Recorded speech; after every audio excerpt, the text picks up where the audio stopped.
Welcome to everybody for coming today, and we're so glad you joined us.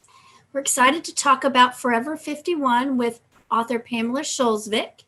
If you have questions for Pamela, please post them in the chat, and we'll get to them at the end of the program. So let's introduce Pamela to everyone. While trying to reach her thesis advisor, her calls were repeatedly misrouted to a funeral home. By the time she'd reached her advisor, the decision was made to become the death writer.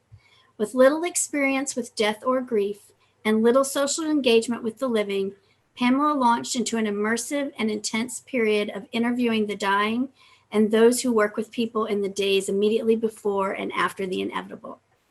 Those interviews became part of her first book, Death Becomes Us. Her current novel, Forever 51, was born at the DFW's Writers' Workshop.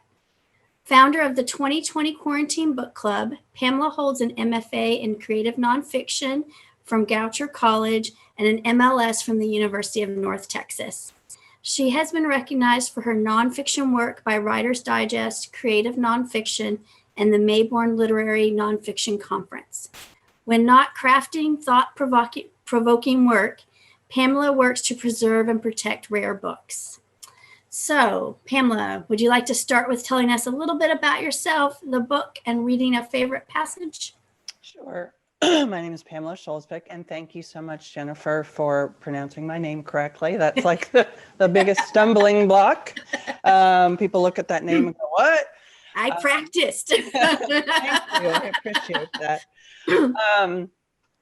I am an author. I live in North Texas, and I work in a public library.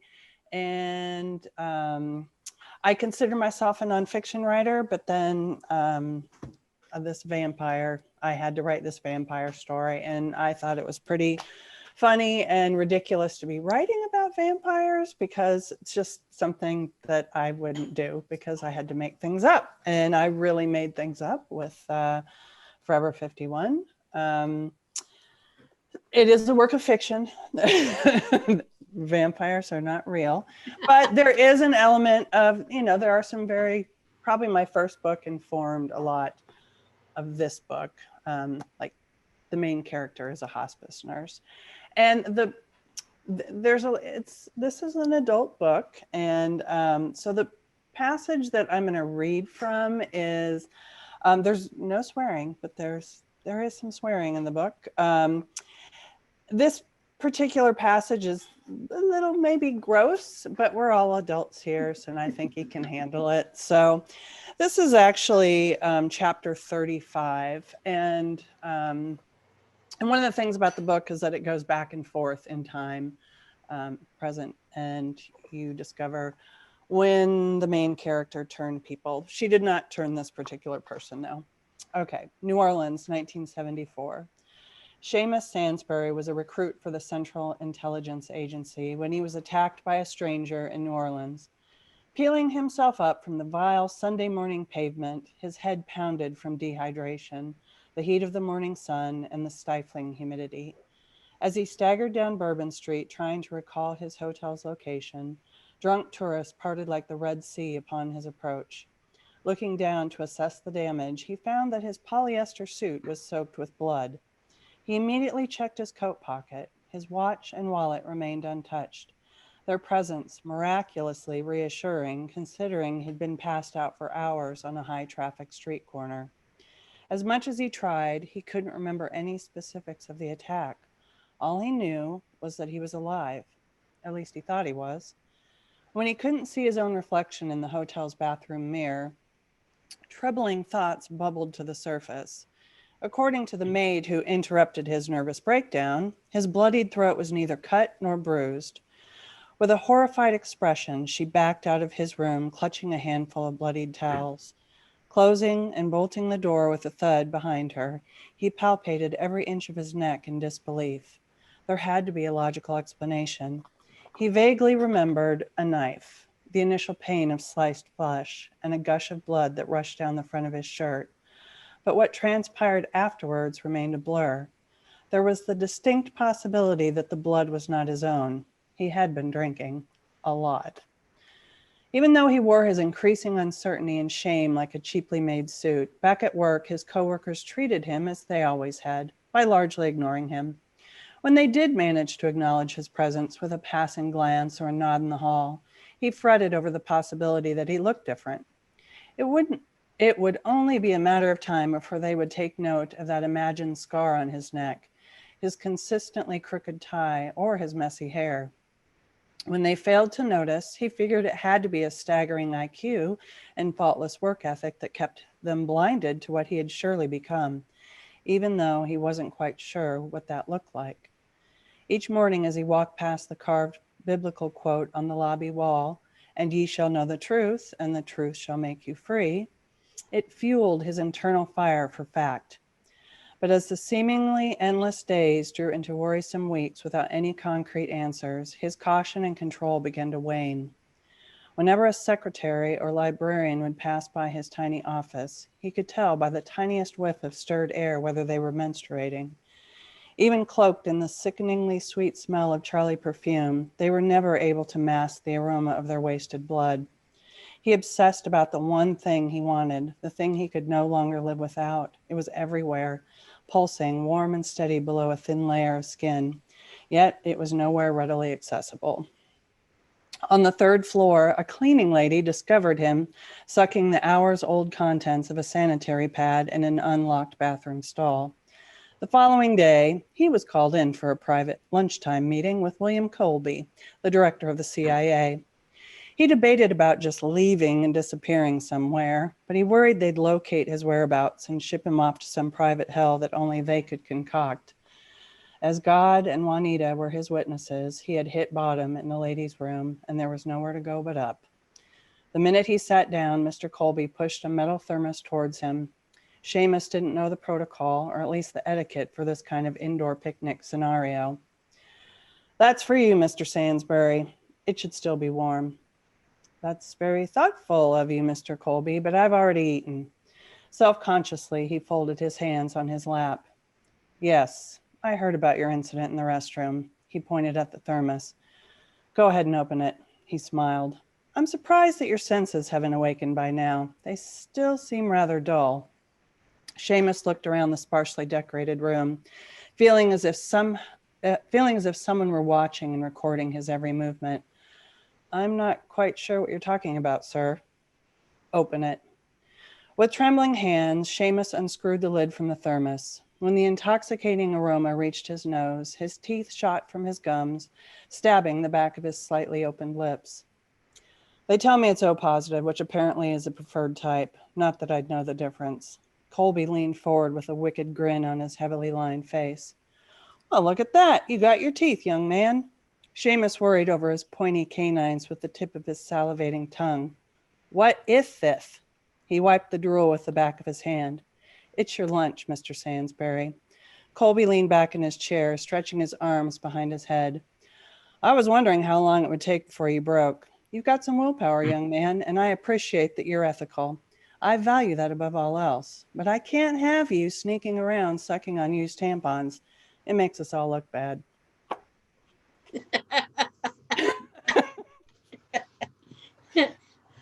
So I have to say, what I really liked about this book is that it was funny, um, and that passage is kind of indicative of that it was laugh out loud funny. So most vampire novels glorify the young and the allure of living forever. This novel definitely takes a different tact. Can you talk about why you decided to make Veronica middle-aged and sick of living forever? Well, because I'm middle-aged, and I thought a lot about how as women get older in American culture, we become more invisible. So I thought it would be interesting to explore the idea of living forever, because to me, living forever doesn't sound alluring. I mean, I think what gives life meaning is that you know that one day it's going to end. So you might as well get busy doing your living. And so I wanted to, you know, make it look like being a vampire was not that great. And I thought that, there was a lot of humor that I could produce from that scenario, that You know, what if you are stuck at the most undesirable age in American culture for a woman, you know, smack dab during your menopausal, you know, change of life, your personal summer, you know, what would that be like if you couldn't escape that ever? So I thought it would Well, be funny. I think the this other scene that I thought was super funny was the tanning salon and getting caught on camera because she had all the tanning stuff on her. And if you were the security person reviewing the security tapes, how unnerving that would be that all of a sudden a body appears and then, but it's not a person. So I thought that all was pretty funny. I also love the road trip to forgiveness that Veronica embarks on. Can you talk about how you chose the destinations and the backstory for each person that Veronica needs to find? Oh gosh, do we how long do we have? This could be a while. Well, a lot of the destinations in the book are places that, well, three of them are places that I've lived. So the book starts in Texas and in North Texas. And I lived in San Francisco for 11 years. That's where I met my husband and I went to college there. Um, so I just thought, you know, that the daughter, Veronica's daughter, who's the one that she is totally, they are alienated from one another.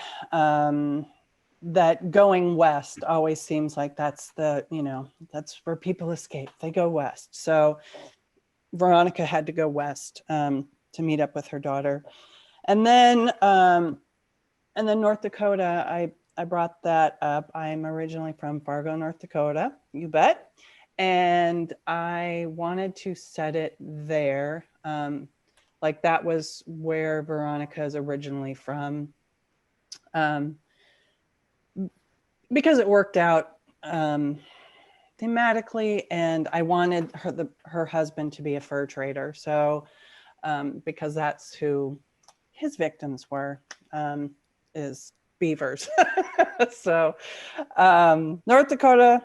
And then the other destinations, Chicago, I just set it there because I love the museum in Chicago. And I picked Massachusetts because of Danvers. I wanted specifically kind of a overpacked asylum where it would be very easy for Veronica to kind of go in and no one's going to question why she's there. So that was sort of an infamous place. So that's why I picked that state. And then Nebraska, I just picked it because it just seemed like that's a great place to kind of, if you want to disappear, just go to Nebraska. Not a lot going on in Nebraska. I'm sorry if anyone's from Nebraska, but Oh, and then you want to talk about all the people. Oh my gosh. Yeah. All the different characters. Well, so she doesn't have that many people that she's turned because she has to go back and she has to find all the people that she's turned into vampires. And there are only 6 of these people, and they're all turned for basically different reasons. Like her first person that she turns is Canute. He's the fur trader up in North Dakota. And, she did that one out of a fear of being alone. She didn't know what, her life was going to look like. She just didn't want to be alone. And then her great granddaughter, Millie, she did that probably to kind of save this young woman because she was in an insane asylum, but she was not mentally ill. She had Tourette's, which looked and sounded like she had a mental illness, but she wasn't. And then one of her good friends kind of forced her into turning her. And so she had to make that choice, and she didn't like that she was forced into doing that. And then there's Eddie, who is a big, gigantic man, and she met him at a meeting, an AA meeting, and followed him, and he fell on her. And so in order to get him off, she had to turn him. So they all have different reasons. And then, the next person is a man. It's not out of love. There was only one where she turned someone out of love, but it wasn't a male. It was probably her great granddaughter was the one out of love. So this isn't a vampire novel with romance and, let's be together forever. And it's so romantic. It's, there's, the last vampire that, she turned she did it out of kind of spite, like, I'm going to give you exactly what you gave me, and there you go. And you're not going to enjoy this life very much. So that's kind of, all the characters. There's a ton of side characters, and they're all very different. And I think they're fun. So I thought it was interesting that you used that you made her so that she just wants to be a normal person, right? And so as a normal person, she's essentially dealing with an addiction. So you put her in AA to kind of deal with that addiction. It's very much an interesting kind of, again, way to kind of turn things on their head from the romantic vision that we have of vampires. And why did you decide to treat it as an addiction? Well, because she needs blood to survive. But how she gets her blood is the addiction part, because she can do it ethically. But, she has found in her life that, sometimes she doesn't want to be ethical, and she falls off the wagon and and kills the tanning salon attendant. So she's just trying to be a good person, and she needs the help of her sponsor and the program to, they don't know what her drinking is. Really is, yeah. Yeah. And I'm guessing using AA with their anonymous part is what makes it easy for her to continue to be an AA for decades and decades after one would, because, if her sponsor is deceased, she just kind of shows up at a new AA meeting and then she needs a new sponsor kind of thing. So I think that's really interesting that it's taking the privacy part of the program and using that to allow her to not get caught with what she's doing. Yeah, but it's interesting you point that out. She doesn't really, she has never revealed actually what, she's doing. And she does, she has to move around, every 15, 20 years because you're not getting any older. You're not getting any older. People start to question, why do you look exactly the same? I never see you eat, that kind of thing. So she's on the move. But, there's an AA, meeting, probably 10 of them in every city every day. So she doesn't have a problem finding them. Can you talk about Jenny Pearson and your decision to add her into the mix and what you think her ultimate fate would be? Well, I originally wrote Jenny as I wanted to up the tension in a scene where Veronica is flying out to San Francisco. She's never flown in a plane. So she gets herself on a red-eye flight flying from Fort Worth to San Francisco. And so I wanted to create like the worst seatmate ever. And that's Jenny Ann Pearson. She is just a foul-mouthed, meth addict on her way to rehab in Santa Barbara. And I read it at the DFW Writers Workshop, that scene, and people just loved it. And they're like, oh, she's such a great character, you know, and I was like, okay, all right. So then I had to like change a few things, and I gave her a blood addiction. So there would be a reason for, you know, Veronica to keep her around. And so, and then throughout the book, they grow to need each other and kind of form sort of a mother-daughter sort of bond, which Veronica doesn't have with her own daughter, the one who turned her initially in the beginning, which is bonus content if you buy the book. Well, no, that was for pre-orders. But now if you donate blood in the month of November, then you will get the bonus content, which is the scene of the night that Veronica was turned. Ooh. So since you mentioned the DFW Writers Workshop, let's talk about your writing process. Are you for example, are you a plotter? Are you a pantser? Do you follow a routine? No, I am a total pantser.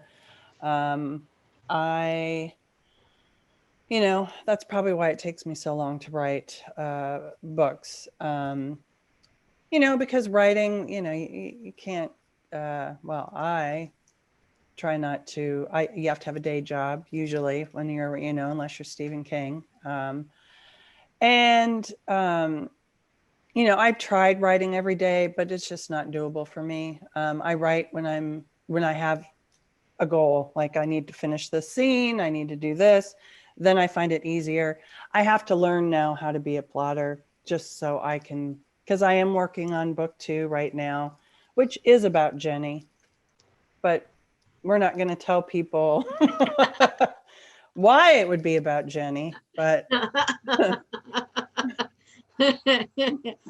excited about that.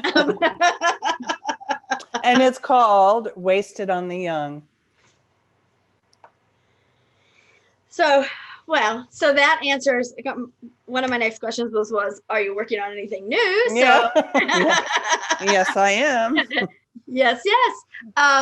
So she's hilarious. I have to start with, she's hilarious. And I think it's really interesting that you've made her the child of a prominent Texas politician who has probably, you know, been able to get away with stuff her whole life. And then I think it's very interesting to find out kind of how all that's going to work out for sure.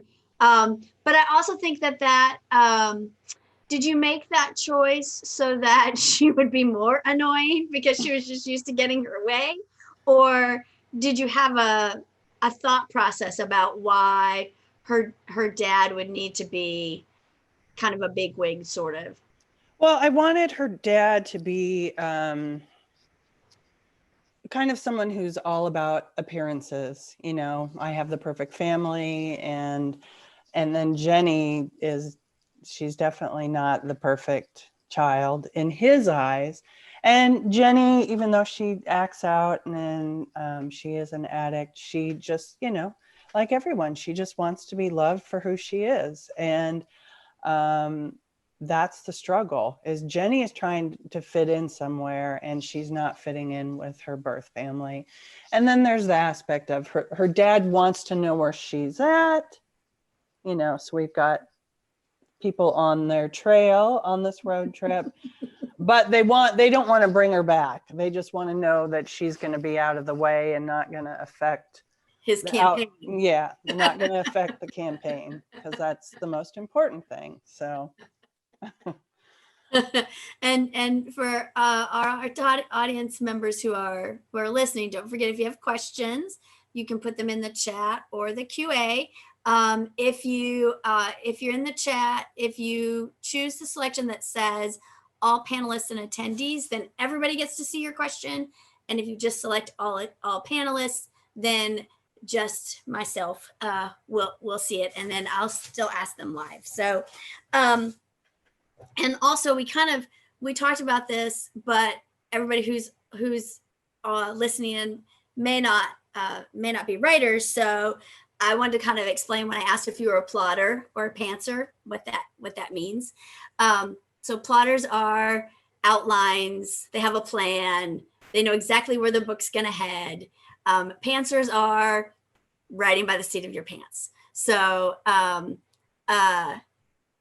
am not a big writer. It's not, but I do know that if I was, I would definitely probably be a pantser, because I can only, like, if I have to write things for whether or not it's work or something else, I have to be inspired to write what I'm going to write in the moment.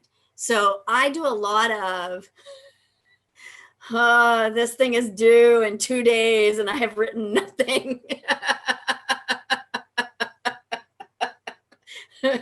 I guess I better figure it out right now. So I totally understand how your process is. I always think it's interesting when I'm at author events, whether they're panels or whatever, and people talk about how they write. And I always think it's funny.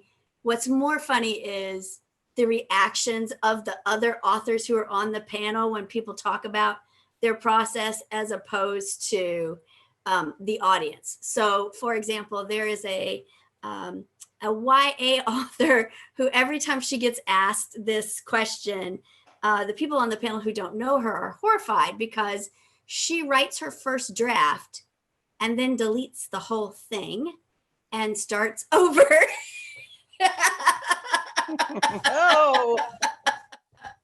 No. Who is this YA author? Her name is Cynthia Latex Smith. She is from Austin. And she actually writes kind of in the same genre for YA. She's written a bunch of well-known vampire books called Tantalized that are they're all set in Austin. And so all of the scenery around what's happening with the story is like the main, 7th Street and that sort of stuff. Yeah.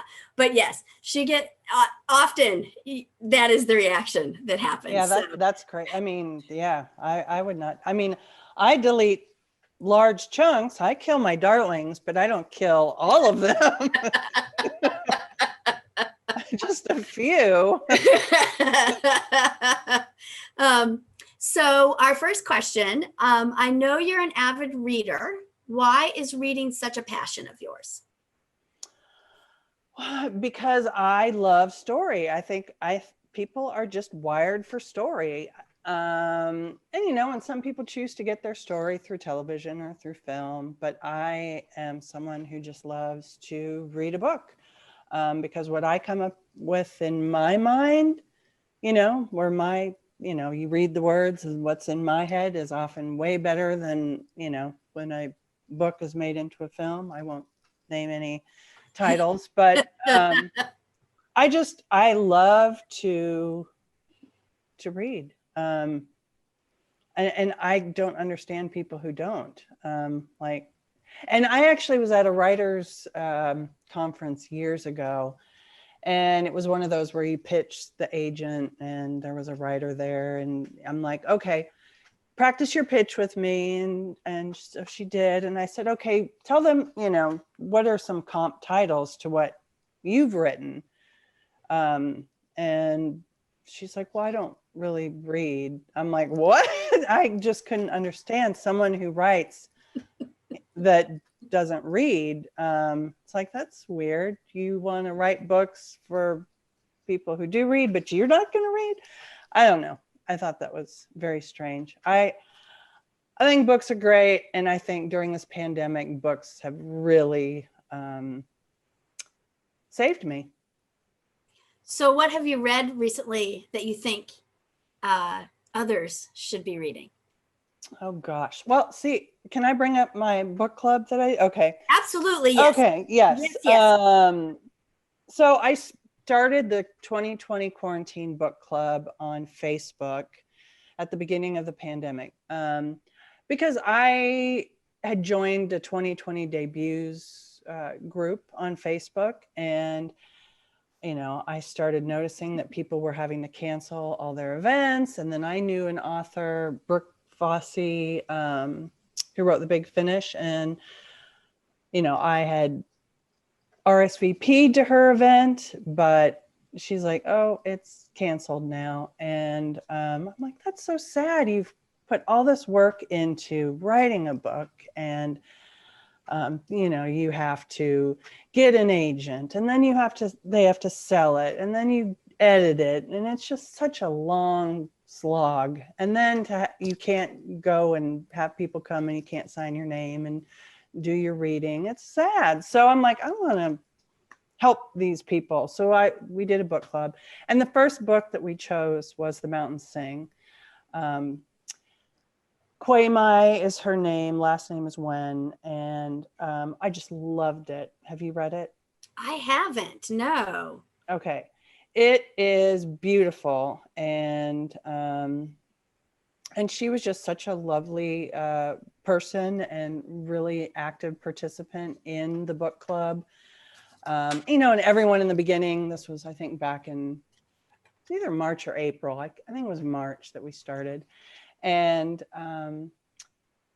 so we went from I thought we'd get maybe 50 people to join the book club, and now there's almost 1,500. They're not all active. Now everyone's kind of oh, Zoom fatigue. They're like, I'm done. So I've loved all the books that we've chosen. I mean, and we started doing random, which I love, because I love reading books from all genres. And you get what you get, and you don't throw a fit, and you discover, oh my gosh, I actually like thrillers. I had no idea. But now I'm drawing a blank. Currently, we're reading The Exit Strategy by Lainie Cameron, and she has been such a help to me I've had a pretty bad month, and she's been a help, and she's helped a lot of other debut authors, and her book is fantastic. And it's about two women in business who, I don't want to give it away, but they're both one's married to, and one is dating the same man, and they discover each other across the bargaining table. And I won't give it away, but it's very well written, and that's what we're reading this month, or we just finished reading this month. I'm totally we're reading my book this month. So whether you like it or not. Hey, captive audience. Yeah, well, they're not as captive as they were back in March. Now they're been there, done that. We've, Yeah, we also started a stay-at-home book club in the library that we also do all on Facebook. And we also were super surprised when we had I think there's 400 people now that are part of that group. And they've been reading a book every 2 weeks. And so I think that's one of the things that with the current situation, that it's one way to kind of learn new things and still get to interact with people, even if you're not, if you're stuck at home alone and that kind of stuff. So, and we don't have that If the Mountain Sings book at the library, but I'm going to put it on the list to recommend. Oh my gosh, you don't? Okay. And then, I'm going to fill out the suggestion for purchase form when we get done. But I did put a link to it on in the chat window to Amazon. And then let's see. Okay. I have another suggestion, but this is not part of my the book club. My favorite title that I've read probably in the last year is Nothing to See Here by Kevin Wilson. Ooh, okay. Have you not read? Oh my gosh, I just love that. We were kind of talking about this before. I've been struggling to read right now, but I will admit that I actually typically read YA and fantasy.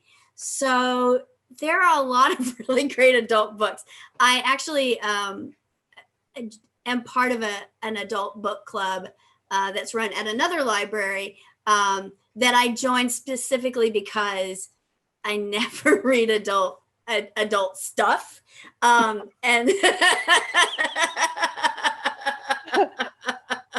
so, okay, I have a question for you. Uh-huh. What genre would you say this is? Because there is some debate about where you would put Forever 51. So, I would actually put it in that it's more kind of, it's realistic fiction, but it's also kind of that weird, it's not horror, but it's kind of in that weird sort of paranormal bucket, right? Yes. But I would guess here at the library, we've probably cataloged it just as fiction, in adult fiction. So, but it's one of those, it's kind of one of those that kind of straddles the several different ones, right? Yep. So somebody wants to know, do you still have open slots tomorrow at the bookstore? And I guess I would add to that, open slots for blood drive or open slots just to see Pamela? Because to see Pamela, there's no sign up. No, I'm going to be sitting in the parking lot. But you did mention that there are still 5 slots open for? Yeah, when I checked, for people who'd signed up, I think there were 5 spaces left to donate blood. So that's really good. And if you come tomorrow, there's going to be so much swag. Like, I'll show this. These are fans for women of a certain age. I'll be giving these out. We do the little vampire donuts for all the people who donate blood. They're really cute. And I have stickers and pins, and there will be books available to buy, and I can sign them with my Sharpie. And that's going to be at the Doc Bookshop. Yep. And I'm going to go ahead and share this since we're talking about this right here. Here is all their contact information. We can continue to talk while people can see that. And then, so if somebody wanted to sign up for the blood drive, how would they go about doing that? Okay. There is a link, and where can I guess if you go to my author page on Facebook, it's Pamela Skjolsvik author. There is if you go to the events, there is an event for the blood drive, and then you have to go click on that link. I went to go pull up the link and I forgot that screen sharing. Everybody was just seeing a black screen. Sorry about that, guys. Hang on just a second.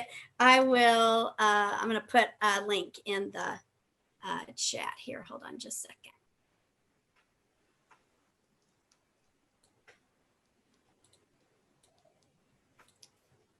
There we go. There's the link to Pamela's page for you.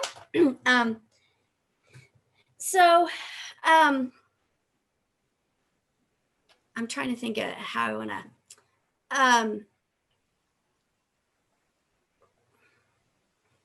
I have totally lost my train of thought. I'm so sorry.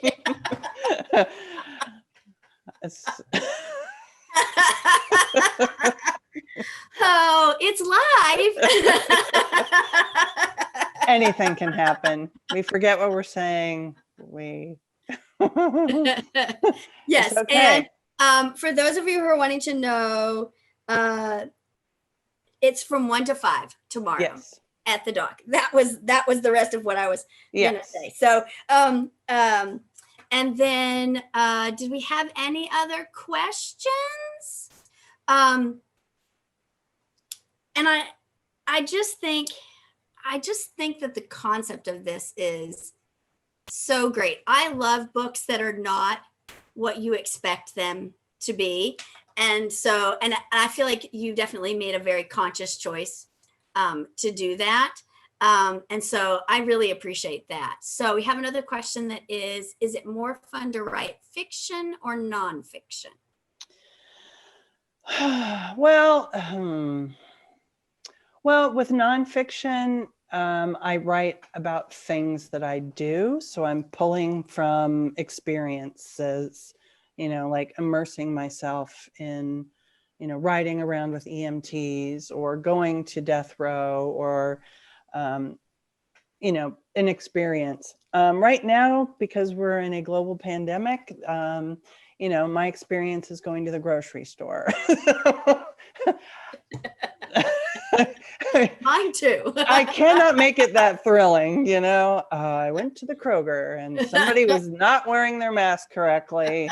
And so right now is a good time to write fiction. And I think because of the year we're having, and it's, if you need an escape, I think Forever 51 can offer you that. And I hope that if you do buy it, that you will buy it from an independent bookstore, such as The Dock, or go to bookshop.org, which supports independent bookstores, or just, request it from your local library, because I love to see my book in a library, because that to me is success. It's like, there's my book. And we purchased a copy that's actually in the library's catalog that people can request as well. So if you're unable to purchase it, you can still get it and read it from us. We did put it in the collection. So and kind of you're talking about experiences, but it's also nonfiction isn't also a lot of research, but fiction sometimes can be using those same skills, right? Because you're having to come up with a city maybe you've never been in, right? And so that still requires doing a lot of research. Do you have a process for that? Well, I love doing research. That's like one of my favorite things to do. Is I had to, and I may not be saying the name of the town correctly, Pembina, North Dakota.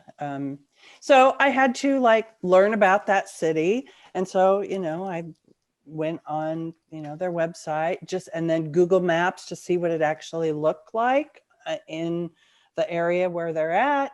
And then because of the bonus content, I wanted to be historically accurate with the house that they lived in. And I wanted to know if there was a basement. So I contacted the historical North Dakota Historical Society, and they had, I spoke with someone there and learned that. And I love doing that. And then researching Danvers and what that was like. So yes, I mean, even though I'm making stuff up with vampires, I definitely, a lot of research goes into it because I want to get things correct as much as possible. Except for the vampire mythology. Right. I totally well, yeah, whatever. Well, and it's not always the same anyway, right? Every writer kind of takes their own take on what the vampire mythology is. I think that's it's totally whatever works in your world, right? So yeah. So we have one comment that was Death Becomes Us was fabulous. And then somebody else asked, did you get a spray tan to research that scene? No, I didn't. No. But I actually asked my sister. She was the one who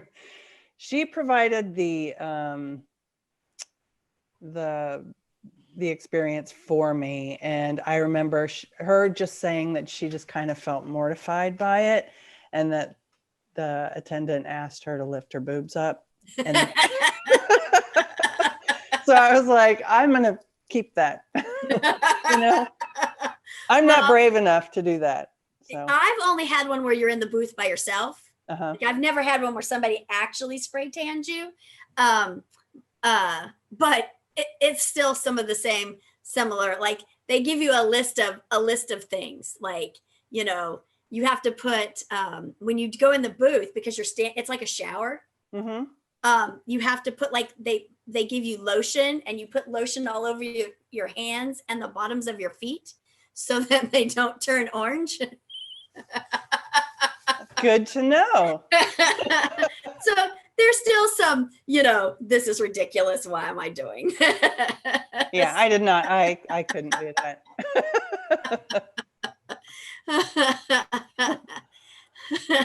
And somebody else is commenting that they love Death Becomes Us.